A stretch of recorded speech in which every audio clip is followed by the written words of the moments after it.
So James, do you play FIFA often? I don't know, like, what is often compared to you? You're probably sitting there playing all day. I play often enough, yeah. I play the occasional game, but that's Yeah, you're trainer son. about the height of it. I'm expecting to get hustled here. Do you play often in Ireland? In Ireland when you're trying to We waste a bit of time? we did in Sri Lanka. We were flat out in Sri Lanka, but Darren, no one brought a PS4, and we literally had nothing to do. Like, and there's Yeah, what do you do to, like, when you're in the hotel room stuff? Like, what do you do? it depends where you are.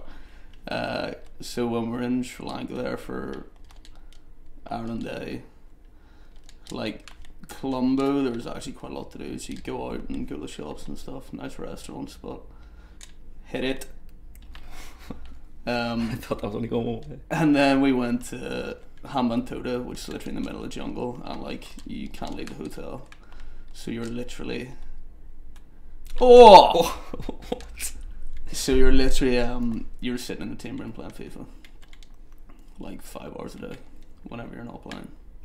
Darden was like one of the worst places I've ever been to in terms of in terms of like entertainment and stuff. Yeah, Is it just empty? Oh, there's absolutely nothing going on. Like, you just returned from that trip, obviously making your test debut and that sort of thing. How do you reflect on that trip now? It was a tough trip. Like, it was good. He's offside. It was a good learning experience. Real like tough trip for my first kind of trip away with Ireland, just because of the place we're in. The conditions couldn't get any different, could they? Yeah, like, obviously we were playing one of the, in my opinion, one of the best spin attacks in the world on absolute ragging pitches. And then just coupled with the fact that you had so much time kind of to yourself with nothing to do, because we're in Derden, which is at like the foot of the Himalayas, and there's just absolutely nothing going on, so you kind of had to like entertain yourself, which is good because it means you spend more time with your teammates and stuff. And like I It's knew, also making you like more focused. yeah, like the amount of preparation, I think that's a big difference between probably solid getaway tracking. Difference kind of between a Wolves trip and senior team trip is just the amount of preparation and stuff that goes in. Like, it's pretty crazy. Different level. Yeah.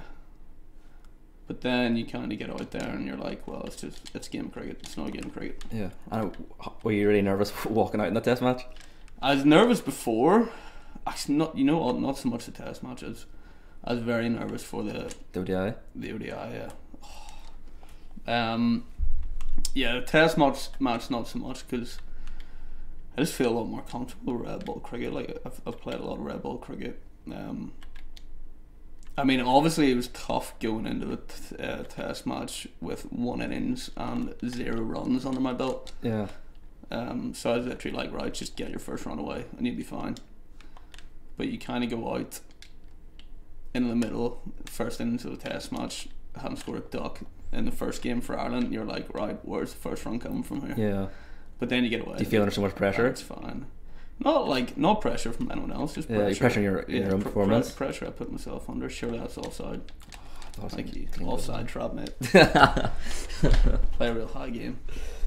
Yeah, it's more so just pressure you put on yourself. But then I think I edged one down to pass slip off Naby for 4, and I was like, it was fine. Just feels like the pressure's relief almost. Yeah, I get nervous before games, but I don't really get nervous during games. Would you get nervous for like wearing same games and stuff too? Nah.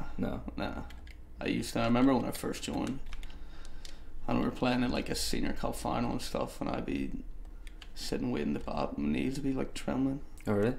But now I've just played so much cricket that it's like second nature now, just, isn't it? Yeah. And you're now playing in the highest level you possibly can, so it's going to get easier from here, isn't it? Like pressure wise and nerves wise. Oh! How's he missed that? I'm under serious pressure here. Mate, you're crumbling, like. I am. This is where it becomes hard to ask questions and stuff, because you're so focused on this. Yeah, I think whenever you play so much cricket, it all like that's in. Oh, what a save! It's I know you'd be this good. I wouldn't have meant you. In. It's just a game of cricket, like, you know. Yeah. What I mean, I always try to tell myself that, like, no matter how big the game is, and no matter how much you work yourself up, and I think it's actually tougher sometimes when you do more preparation. So out in Derridon, it's the most I've been prepped for any game in terms of watching footage of their bowlers and thinking about your game plan, how you're going to score against each bowler. Yeah. And I think I put more pressure on myself whenever I put more preparation in it, because you're more invested in it. It feels more of a big thing. Yeah. But I just kind of get out. I just, whenever I kind of get to that stage, I just try to tell myself it's game of cricket. Like, Yeah. Like, at the end of the day, I'm doing something that I love, and how many people get to say it? Yeah, exactly. Yeah. When did you get told you're making your Test debut? Like how many days for the match? 2 days. 2 days. Purdy came up and told me I'd be playing. That must be unreal. Like, yeah, real like feeling. it's pretty surreal, to be honest. If you told me a couple of years ago that I'd be playing a Test match for Ireland, I'd told you you're crazy. Mhm. It is.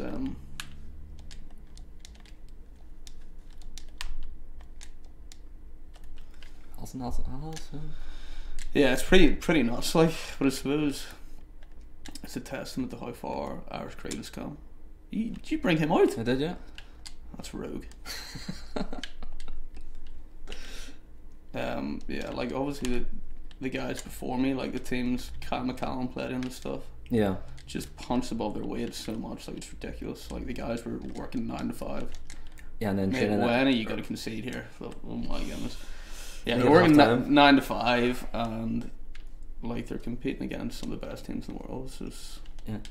I did my university final year project on them, and like talking to Kyle and stuff, like it's class what they were able to do. yeah, Like training in the morning, not getting paid when you're first starting out and that sort of thing. Like yeah, and it's, they must be like super proud to see what he's what they're doing, what these are doing now. Kylie sent me a message and stuff. You could just tell, like, he would have given his right arm to playing in a Test match, like, Yeah. and that's why it's kind of like, it's amazing for me. But I mean, I haven't created this opportunity that I got. It's the guys before me that Yeah. have punched above their weight for 10 years in Irish cricket, who are probably, a lot of them are retired now, and you know, they're not bearing fruits really of their efforts. Obviously they got to go to World Cups, and they got class wins against Yeah. Pakistan at World Cups and stuff, and that draw against Zimbabwe. But like, I'm sure those guys would have just given so much to be playing in a Test match and be playing regularly against full member nations. Yeah. So it's something that I've kind of inherited, this opportunity. Is it handy having like Kyle around, because you've been playing with him now for a few years? Is it handy having someone who has so much experience to Yeah, like, go to for advice and stuff? Kylie's give that. Virgil. Kylie actually, he takes a lot of stick at Warrenstown, and he gives a lot of stick because he's Mr. Ireland. Like, he's been there and done it. Whenever we talk about any player, like, on the international stage, like, Kylie's would be like, yeah, got him out, and he'd tell us the exact way he got them out. That's 1-0. Go. Yeah, that's not. Oh my goodness gracious, Lewandowski, what are you doing? It's actually really hard talking and Yeah, it is. Yeah. finishing. I think if we weren't talking, you'd be 2 or 3-0 up. Yeah, so Kylie, he's a very grounded person, and he's good to talk to, and he's always very happy for me whenever I score runs and stuff. And then at the same time, whenever I'm having an absolute stinker, he'd be the first He'll to tell say, you. chill out, don't put yourself under so much pressure. Yeah, he's been there and done it, hasn't Yeah.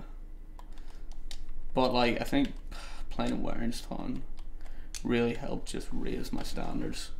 he? It's like a semi-professional club almost, isn't it? In the sense, like, their work ethic and their success and stuff. You've got guys who are just, it's such a good club team. Yeah. Do you think that's why they're so successful too?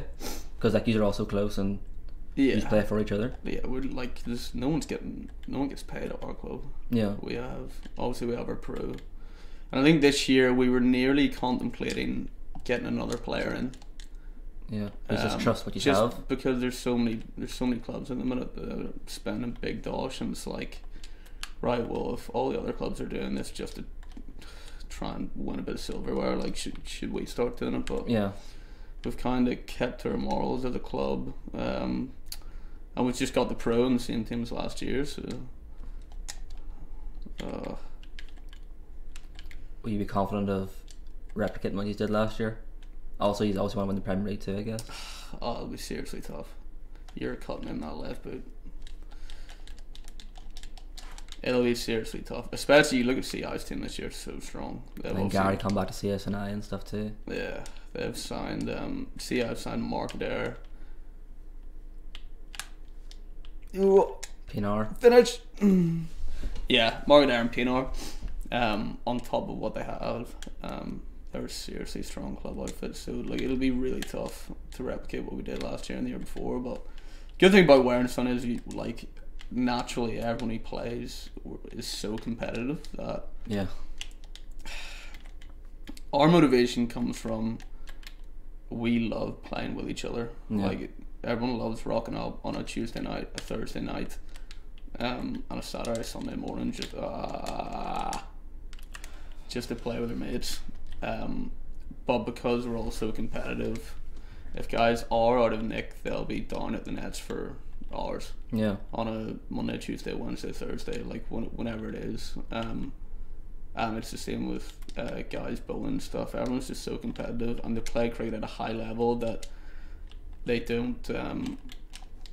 Whenever their game's not where it is, they'll make sure that they put the work in. Yeah, so it's not like. I'm not saying that whenever clubs pay a lot of players that they don't necessarily have that motivation. Yeah. But you think it's more natural for you guys? Yeah. And I think it'll be tougher this year because, like, obviously guys are getting older as well. We've got Phil Eagleson, Stoops like 36 now. You never think that? No, he looks about 20. It's ridiculous. We also have a lot of young players too, like you, Denny, May, Marcus. At what point do young players stop becoming young? Like I remember 5 years ago. Do you consider yourself a young player anymore? Nah, no. Man, I'm 23. But guys like Kylie would be like, "Oh, you're still a wee cub," but I'm like, I'm 23. I'm getting on with life here. Do you feel more pressure to perform for Warrington now you're a test cricketer and stuff?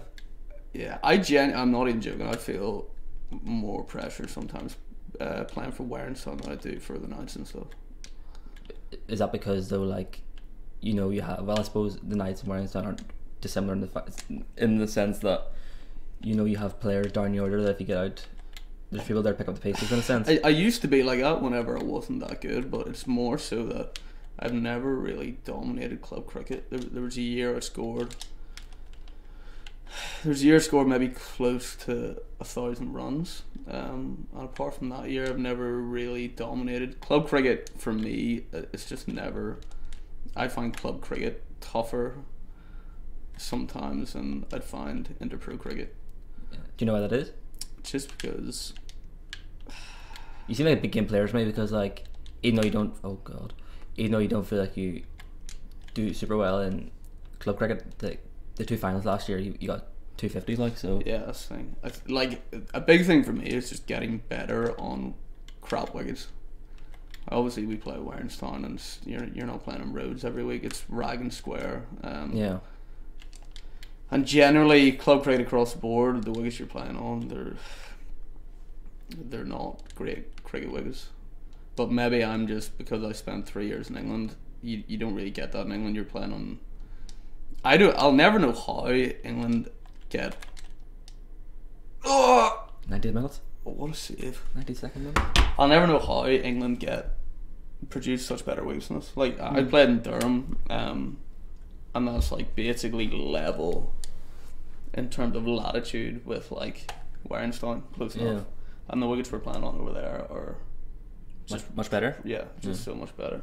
And it's not a wickets thing, I probably just have to get better at playing some bowling that is just not as good as. I like pace coming on with that. Yeah. And whenever you get a wee dibbly doubler with the keeper up and I have to try and head over the top, I'm just not that good at it. They're also trying to get you out more, aren't they?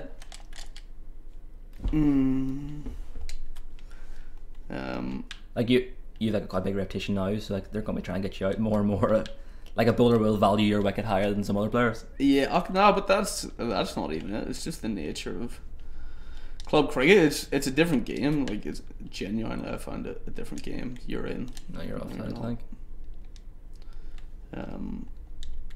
Yeah, it's probably something I can still get a lot better at.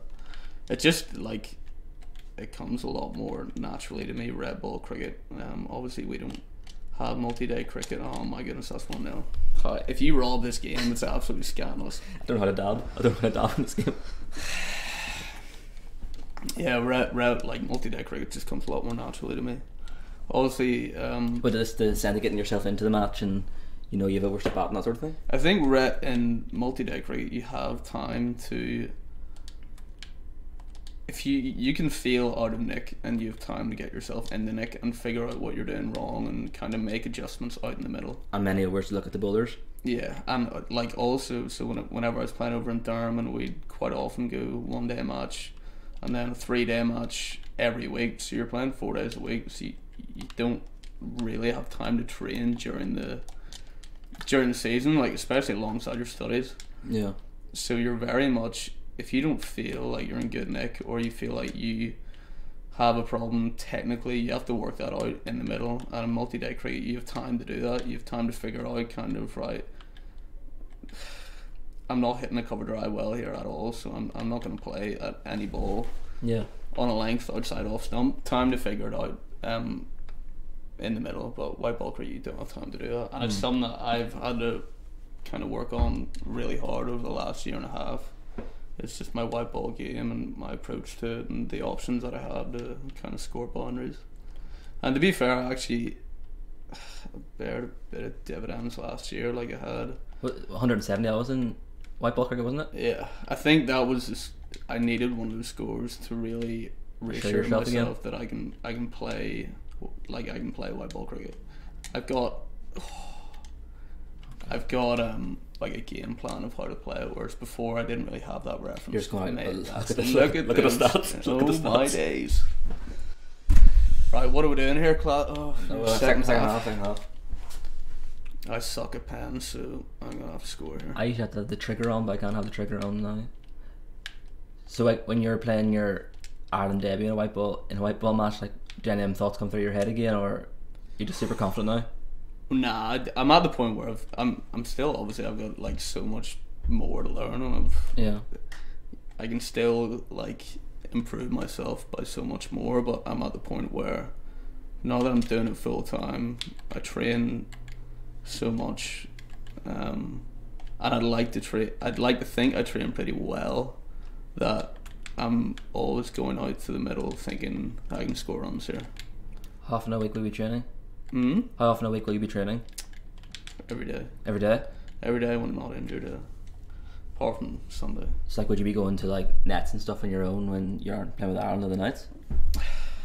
Like, or do Ireland of the Nights just train every day? Nah, so the Nights train every day now, basically. And then obviously Warrenstown training's just started again. And I think Warrenstown training, I think it's probably, I don't know if I can say this without sounding like a bit of a knob, but I think Warrenstown training is probably different to a lot of other guys' club training, because we have a lot of guys who've played a very high standard of cricket. Our training is a lot more specific. Like, you don't have guys just running in and bowling in a couple of net lanes and you're taking a few catches. It's very specific. It's all structured. Yeah, it's structured, and it's, we're testing each other to try and get the most out of each other and try and raise our standards. Yeah. So a lot of guys might go to club cricket and not really get much out of it if they're playing the standard of cricket that I'd be playing at the minute. But Warrenstown, I get as much out of a Warrenstown training session as I would out of a night session or something. And that's not because the nights. Yeah, it's not because the nights. Warrenstown really it's good. just a Warrenstown. Just a very high standards. Yeah. Which has been very good. So when you get a first ball in your debut, like, is there anyone there to reassure you again, or what do you feel? The first thing Purdy did, I was sat beside Purdy in the change rooms. He just put his arm around me. you'll have better days, mate. Yeah. And it's, people take it lightheartedly. I think at the time. How did you take it at the time? At the time, you're like, oh my days. You're so disappointed, what just have I obviously. done? Like, it's horrendous. I've done so much preparation, put so much work into it for one ball. Yeah. And then lads, kind of, they're very lighthearted about it and start joking, and it's grand. You get over it. I don't know if my target's on or not. I was aiming down here. Oh, you're. Oh.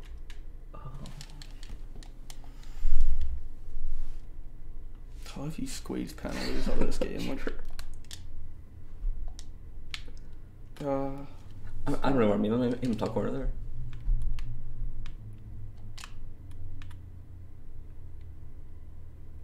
You tried to Paneka me, did you?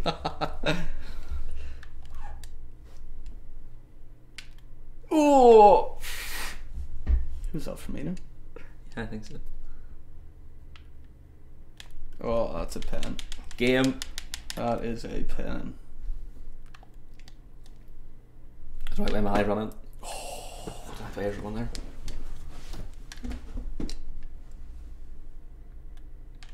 Oh, I thought that was wide. Oh no, here we go. Oh mate, that's atrocious. You're bottling it here under pressure, like.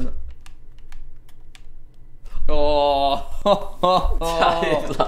he gets the W. Like mate, you can't say that wasn't deserved. I thought you were gonna dab me too. Are we doing the second leg here? Yeah, we'll do the second leg, yeah. That could have been 5, like. It could have been 5 or 6, yeah. So going back to the first baller, like, what do you do in training afterwards? You just same routine and stuff? Yeah, it was tough because whenever you face guys like Rashid and Mujib, you're creating game plans for them without having. I was creating game plans for them without having faced them before, so yeah. You can watch all the footage you want. Totally different from footage, isn't it? You can watch all the footage you want, but until you actually face a ball, you don't know. You can have a rough idea of what to expect, but yeah. Again. Oh. You're training like a certain way. Like against Mujib, I'd have come in knowing exactly what I should be doing, which is kind of don't go back, camp on the front foot, and play very straight. Yeah. And it's like you can tell yourself to do that as much as possible or as much you want, but whenever he bowls it, it all just goes out the window, and it's just your natural instinct, like what you've always done. Because I haven't faced it before, and I haven't faced anyone like him, and because they got so many different deliveries, like Moody's got a googly and offie and like a carom ball, and a way swinger, and there's so many different things to think about, and I think that just got in my head a wee bit, and that's what going back to kind of. Maybe not over preparing, but you're definitely spending more time watching these guys bowl and what's their go-to delivery, what type of balls do they typically bowl first up to a new batsman. Yeah. What kind of points of the game do they bowl at? So like if Rashid doesn't get a wicket in his first 3 or 4 overs in ODI cricket, he'll come on in the 18th over. Nearly every game, 17th or 18th over. Yeah. If he doesn't take a wicket in his first 3 or 4 overs, he's off. So if you can get through. Yeah, it's tough to get through, but if you can get through that, if you can get through it, and he goes at 3s, like we're happy without him getting a wicket. Yeah. Is that something you talk about? Yeah, and if he gets 3 for, we're done, because he get 3 for 20 or 30, and when he gets 3, they usually win, don't they? Yeah, we're doing very well to win the game if Rashid gets 3 for 4 for. Yeah. So yeah, what was I even talking about there? Oh yeah, just like over preparing. Yeah. And not really having a reference to how they bowl. But then whenever in the Red Bull game, whenever I spent time kind of facing Rashid, obviously, so I got out first ball to Mujib in the ODI game, and then in the Test match, the first ball that Rashid bowled to me, I got out to him. So I was actually at a point where. Was that his first ball on? Yeah, I was at a point where I'd faced 1 ball from Mujib, got out, 1 ball from Rashid, got out. You're thinking, oh no. And I'm like, how am I going to do this here? Like, like, Do you doubt yourself? what I do here? You do. You're like, Rashid literally bowled me the perfect ball first up. He bowled me a googly, which I obviously didn't pick. Pitched on probably fifth stump and hit the top of off / top middle. He's a really strange action for a spinner, doesn't he? Like, he comes super high. It's like the speed he gets through his action, the speed he bowls at. It's just like nothing you've ever faced before. So it's, but then the second innings of the test match, I got through and over Rashid, and we kind of know there's guys talk about facing these people a lot because the Ireland team played against Afghanistan so much So many times, yeah. Guys like Sterlo and Balbo and Dockers and Kev and Purdy, they've all faced Mujib and Rashid a lot now, so like, I can sit and talk to them and kind of get a feel for what I should be looking for if I'm going to try and pick him. And Dockers said, told me about watching his load up and stuff. And after an over facing him, I just started picking him from his load up. Became easier then. And it was after that it was grand. I was probably I felt more comfortable against Rashid than their left arm Chinaman. Okay, yeah. So I think whenever there won't be as many of those. There's not many of those around. Nah, it's one of the problems within Irish cricket at the minute. We don't have a lot of guys bowling kind of Chinamans or like an orthodox spin. Yeah, or leggies. We've got a lot of finger spinners at the minute. We got a lot of good finger spinners at the minute, but we don't have guys bowling, like mystery leggies or Chinamans or anything. We've got JJ Garth, who's a really good talent from Pembroke. He's still very young, leg spinner. But apart from that, I haven't come across many guys. Yeah. So it is definitely whenever you get out there and you're playing against Rashid, you're like flip. I honestly can't remember the last time I played in a game and couldn't pick what a bowler was bowling. Seriously? Yeah. Can't remember. And it's a completely different game whenever you don't know what way the ball's spinning. Yeah, you're just guessing pretty much, like, aren't you? On an absolute ragger, you're like, well, what do I do here? So I think that moment when I started to pick Rashid, that's when my nerves were calmed and I was like, right, this is... You back yourself then? Yeah, this is fine. And it's weird that kind of one moment like that can just completely change your mindset. Yeah. Is it tough being dropped after one game and you've only faced one ball, or how do you take that sort of? It's only tough in a way. Like I assume I assume like the coaches were telling you why. Yeah, I mean, it was like I completely understood why I didn't play that second ODI. The guys were picking the right team for the conditions from that second game on. The extra spinner. Yeah, extra twos. Well, yeah, extra spinner. It's tough in the sense that I have to wait like so much longer to score my first run. So it's like you're sitting there for 4 games. So it's like 2 weeks. I'm sitting there thinking, will I ever score a run? You must be mad that the thoughts come through your head. Yeah. So you just kind of got to stay true to yourself and back yourself and not think about it too much. It's one ball. Yeah. Like one ball. Cricket is so weird in that you can. One mistake and your day's over. One mistake or one just seriously good ball from a bowler. Yeah. You might never bowl that ball again the whole day. It's whole life maybe. Yeah. But like there's days you rock up and you'll get 60 odd off 50 balls and the bowlers just haven't bowled well. It's not that you've batted overly well. Yeah. It's the bowling you faced maybe just hasn't been that good. But you get all the praise. Like you're in great night. You're batting so well. And then you can go through 2 weeks of just facing good bowling. You're not getting many 4 balls. Guys are bowling wicket taking deliveries against you earlier on in your innings, and things just don't go your way. And that's probably, I know that creates the basis for being in good form and stuff. But at the end of the day, it's all you have to have a bit of luck. Like you can do whatever you can to make sure that luck doesn't play a factor. And it seems those, like, for batsmen, probably it seems like those wicket taking balls, they all come at once, don't they? Yeah. I mean, I'm quite lucky in that I've basically been playing all year round for probably the last year and a half, 2 years now. Yeah. Do you ever get burnt out though? Like, do you ever get bored of cricket? I don't get bored of it. I think whenever you're playing all year round, what I've learned is you kind of have to do things to make sure that it's not getting monotonous and you're doing different things to training and you're still enjoying it.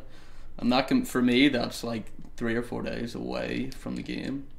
We have a place up in Port Ballantrae up north coast. I go away to Port Ballantrae for 3 or 4 days. I'm completely refreshed. Yeah, reset. Like I don't need to be away from the game for that long to start missing it again. Yeah, that's probably because you're young as well. Like you.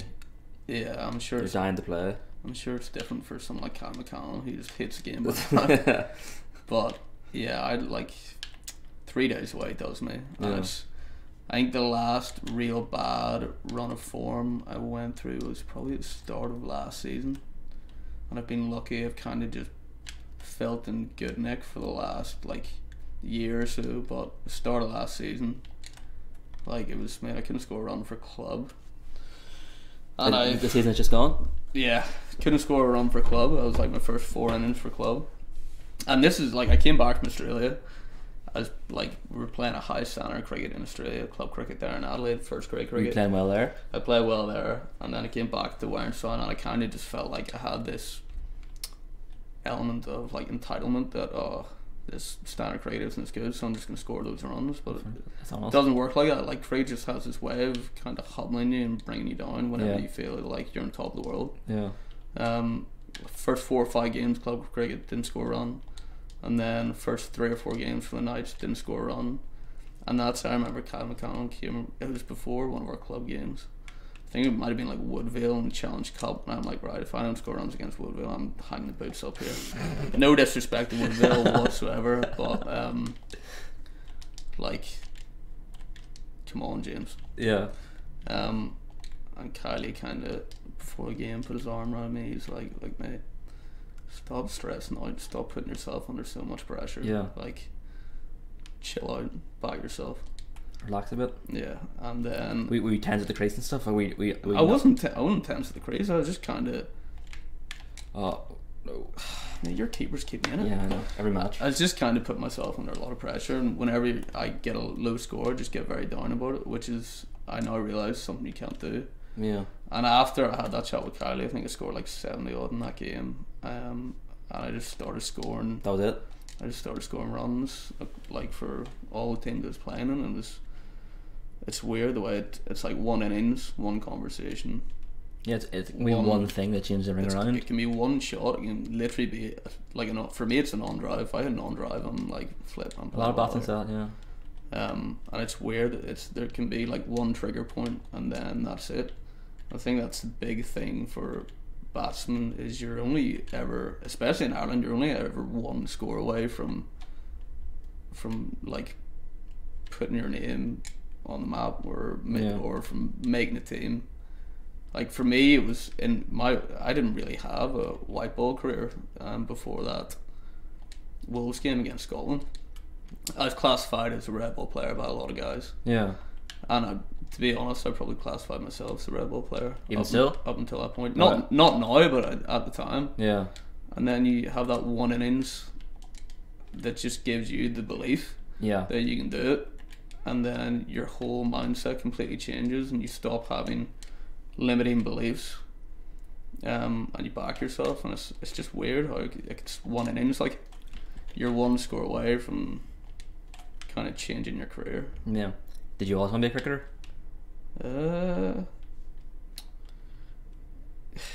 When I was young, yeah. When I was at uni, I was more realistic about it. What'd you study? Score that. Business and economics at Durham. So did you want a career in that maybe? Yeah. I mean, I would have been very realistic about what I was doing at the time, and like at Durham, I wasn't the best cricketer by any means. I would have been pretty realistic about kind of the ability that I had. So I was about to start PwC, whenever I first came out of Durham University.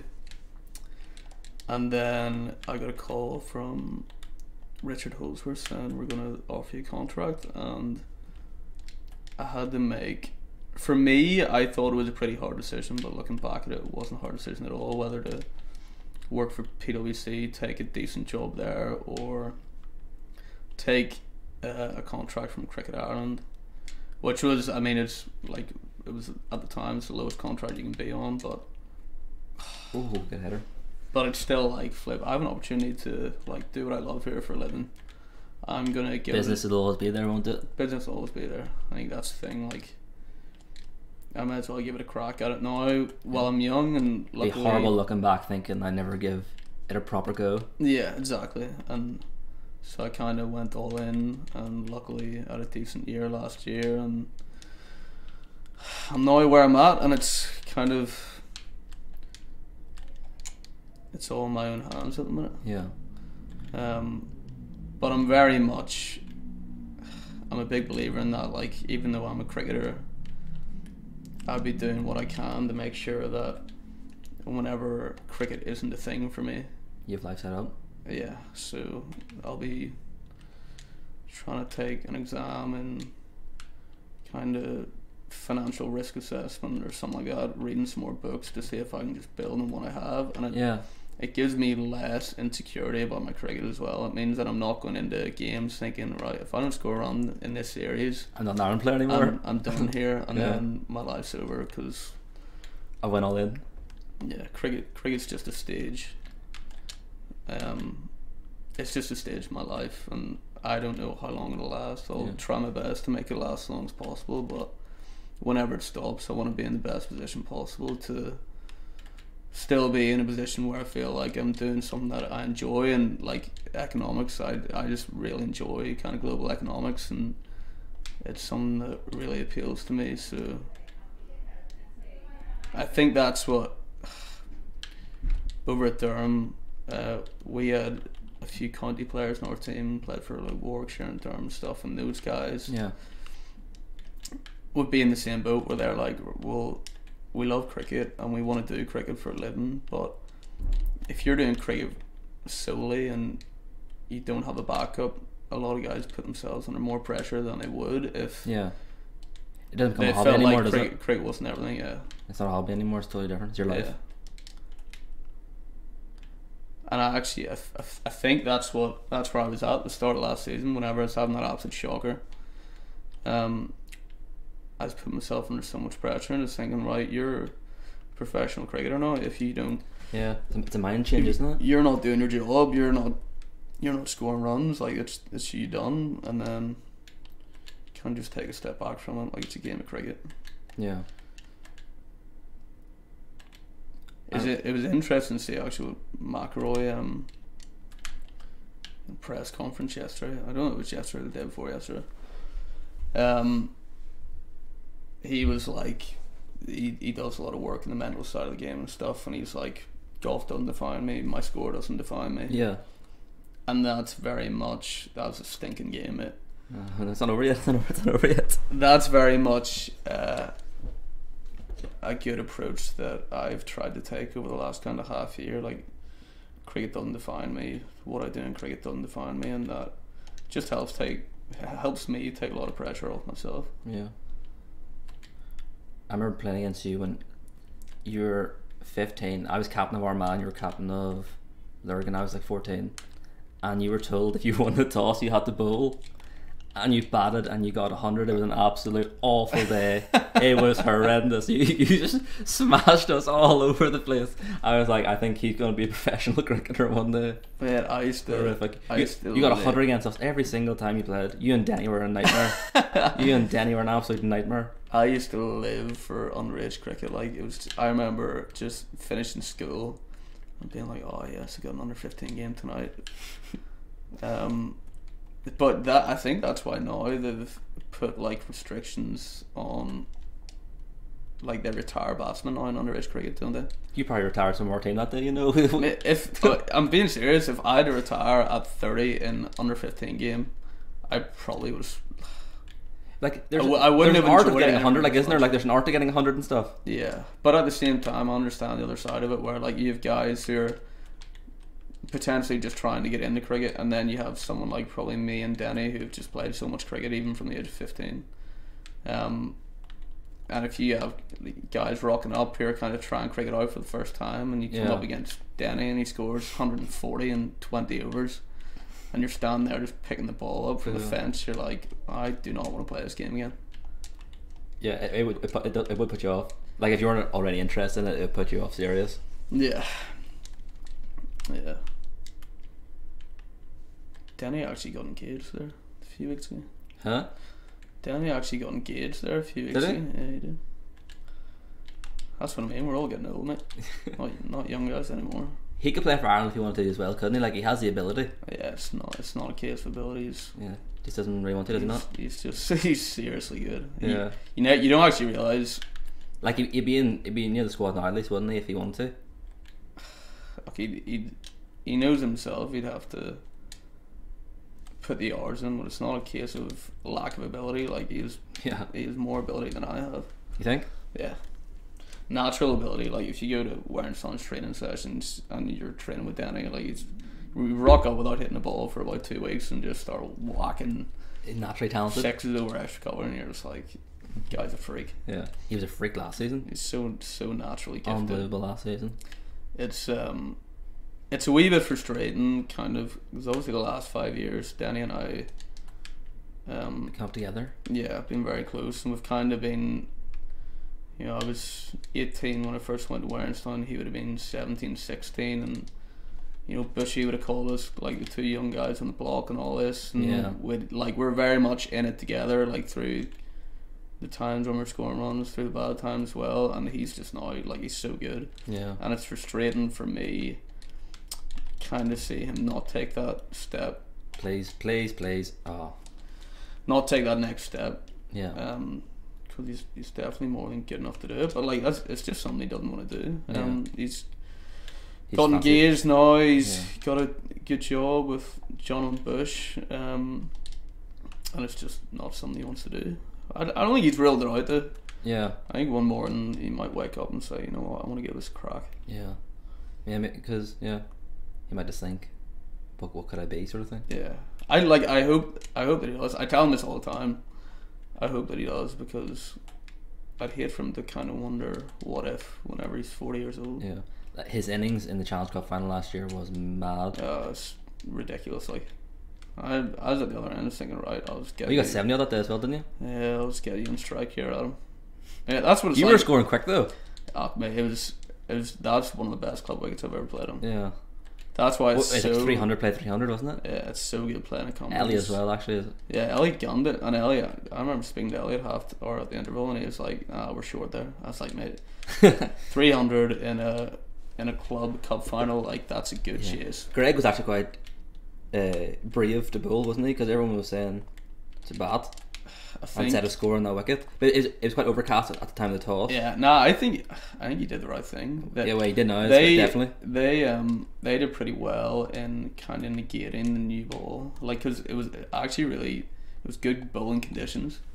I think just Warringstown, we enjoy batting second because we know that on our day we can chase anything. Yeah. Penalties again. We've got such a strong batting lineup, and we've got so many versatile players that we're like, right, if they get 350, we'll try and chase 350. And luckily they didn't get that. But if they did get that, probably could chase it. Yeah, you had enough time to chase, wouldn't you? Yeah. The turn point of the innings when Andre got it. Yeah. If Andre had batted for another 10-15 overs, probably would have been a different game. He only had 30 balls, so he only got 50. And see the difference between chasing like 350 and 340 in terms of what a pen. Just like psychologically, as a batsman, it's massive.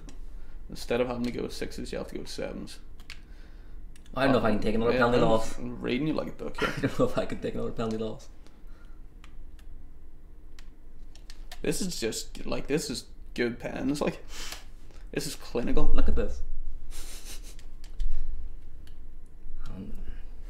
Where are you going there? Top left. Oh, you psyched me out. You psyched me out. Man, I'm in your head, like. It's mind games. I play with two guys at home that I live with. It's mind games. Really? Oh, you've got to do anything you can, like, to win. Just dog eat dog in our house. Alright, we'll play one more. So you have a big year coming up now. Are you looking forward to Lords and all the cricket that's before that? Yeah, well, I mean, like, Lords seems pretty far away right now, and I have to get picked for that game first. But yeah, it's pretty exciting, the amount of cricket we've got coming up this year. England, we've got England one there at the start of May. Then we have a tri-series against Bangladesh and West Indies. Is Gill playing? I'm not sure what type of team they'll bring across. Yeah. I assume they bring a full team across, Yeah. because that'll be their kind of World Cup preparation. So I assume they bring a similar team. The same team pretty much. They might avoid playing their frontline bowlers just in all the games, just to keep them fresh. avoid injury. But I imagine they bring a pretty strong squad across. And then Zimbabwe too. Yeah, I think it's only might be It's only a couple matches, isn't it? two or three ODIs and T20s. And then we've got I think it's only a 2-game series against Afghanistan. So I'm pretty sure that's all before that Test match at Lords. So Is that July? Yeah, Lords Test match is like 20-something of July. So that'll be a class day just for everyone within Irish cricket. Yeah. I think past players especially, like Callie's told me he's already got his tickets and all. Yeah. And Like they're going to Lords. Yeah, I don't get picked on that. Honestly, doesn't get picked on that. No, it's You'd pretty. be 23 and I've played in like some of the biggest venues and stuff already. Not quite. I actually played biggest venue. Played out Adelaide Oval for. You play there too? Yeah, for the club I was playing for in Adelaide. Like our ground was literally a stone throw away from the Oval. Oh. And yeah, T20 final we played the Adelaide Oval. It was pretty cool. Massive ground though. Boundaries massive. I mean, I came in at like 4. I was like, where am I? I'm not hitting a 6 in this ground. Like, it's literally like 95 meters straight. Pull it. Oh, he has to. Oh. That's good football. Like, Pendleton. That one hurts. that should hurt. That one hurts. Benjamin's about 40 now. Yeah. He's had no okay season this year actually, but he's not He's, the best. he's chubby and slow now. Yeah. Like, still strikeable. Do you have any goals for this summer? Do you have any targets you want to hit? For club, nights, Ireland? I do, yeah. I think it's like setting those kind of goals and targets are pretty. Do you set run targets for a season? Like, do you say I want 1,000 runs, for example? 1,000 seems to be like the one for most people, isn't it? Like, I used to do that, and now, and I remember doing it one season. I would definitely do it in interpro cricket and for Iron Wolves and stuff like that. I remember doing it in club cricket, like that season I scored 900 runs or something for Warrenstown a few years ago. And it's like, oh, the next season I'm coming back and I'm going to score 1,300. I'm just going to dominate, and it didn't happen.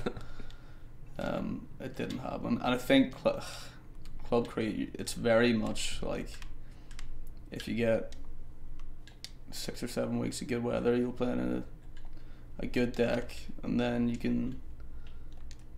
I'm sorry. I'm sorry in advance.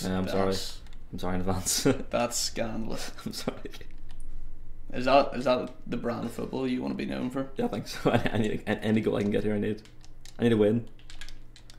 I haven't been routed before. Yeah, the season following the year I did very well for Warrenstown was very much like a learning curve for realigning your expectations for kind of what you're put up against and what you're playing on. We had a real crap season of weather, and I actually, like, every week it felt like we were just rocking up and playing on an absolute dog heap. Half time already. But then again, the lads at Warrenstown be saying, I'd be super hypercritical and Of yourself? no of wickets? wickets. Yeah. Like if I used to be like if I got a good ball first up, someone just nicked me all straight to the keeper, I'd be coming in and being like, "Who prepared that wicket?" When I was younger, like. But there is definitely an art to grinding out runs on crap wickets. Yeah. Does it feels very satisfying at some points? Like you're able to get 100 on. It's something I've probably got to get better at. Do you have any other aspects of your game you're looking to work on? Yeah, like yeah, there's a lot. There's A lot? There's a lot I need to work on. Obviously, I have like kind of my core competency, which is a pull, a cut, and off my legs and red ball cricket. Those are my three go tos that whenever I get a cut shot or a pull shot or flick off my legs, I'm scoring runs. And then having just a very strong defence. I think like something that's really helped me in red ball cricket over here is just having a good leave. And that will sound like to people listening to this like, what is this lad talking about, having a good leave? But like, if you can leave the balls that a lot of guys are nicking off to, you're winning half the battle. If you can not get out to their best wicket taking delivery, like you're winning as batsman. And that's something. Going to Durham definitely helped me. We obviously we played a lot of 2 day and 3 day cricket. We had those 3 games at the start of the year against counties every year, and you're playing in stop begging. You're playing in green decks against seriously good bowlers with a Duke's ball, and you have to, if you can't leave the ball well, you're nicking off. We play against county bowlers and stuff? Yeah. So we played against. Who's the best bowler you faced? Probably. What was it? Probably Cal Abbott with a red ball. Oh, fair enough. Yeah. He was a bit of a wizard. We played Hampshire, like they had Reece Topley, Cal Abbott, Fidel Edwards, Mason Crane. Edwards is rapid, is he? He wasn't. I mean, don't get me wrong, he's quick, but I don't think he's as fast as what he used to be. But it gets his action gets you because he's so slingy. You don't see the ball like coming around. Usually bowlers have a pretty eye action. Like whenever it's slingier, you don't see the ball in the hand. It's come out of the umpire almost, isn't it? Yeah, it just kind of comes at you, and you're like, whoa. So, like he is fast, but that makes him faster. Like Belinga, that's what he's been able to do all these years. Yeah. Go over him. Yeah, so like playing over there, I was kind of able to just get an idea of what I should be doing in red ball cricket, which obviously helped me come back here and playing it at home. And that the whole MCCU setup, like I can't stress enough for any aspiring cricketers how useful it is for learning your game. Like that was probably whenever I started taking cricket seriously. You know, moved from a hobby to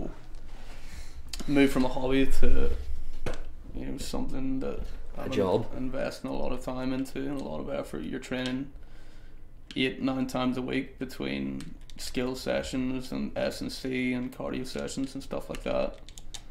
We had Paul Grayson was our coach, so he literally just left Essex. He coached Essex for 10 years. Yeah. And came to us. And he was real good to work with, like just things that you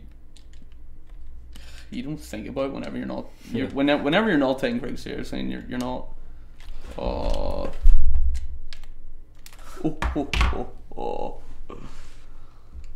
it's just all about being calm under pressure, mate. 89th minute. Kareem. I've been routed. Oh dear. Yeah, whenever you're not taking it seriously and you're not thinking about going into it, there's just so many technical aspects to the game that you wouldn't even think about. He was really good at just getting me a lot better, like turning me kind of from an average cricketer to someone who could grind out runs against a decent bowling attack. Yeah. And I was lucky enough, like whenever I actually made my first class debut for Durham, MCCU before I made before I played first class stuff back at home. I scored a like 60 odd against Gloucester, and that just gave me so much confidence. Like, Yeah. if I can do it against Gloucester and at the start of April, like, I should be able to do it anywhere. Anywhere, yeah. Well, I'll let you get off now after trouncing me 3 times at FIFA. I just want to thank you for coming on the show, and No worries, all the mate. best for the season ahead. You brush up on your FIFA skills for next time.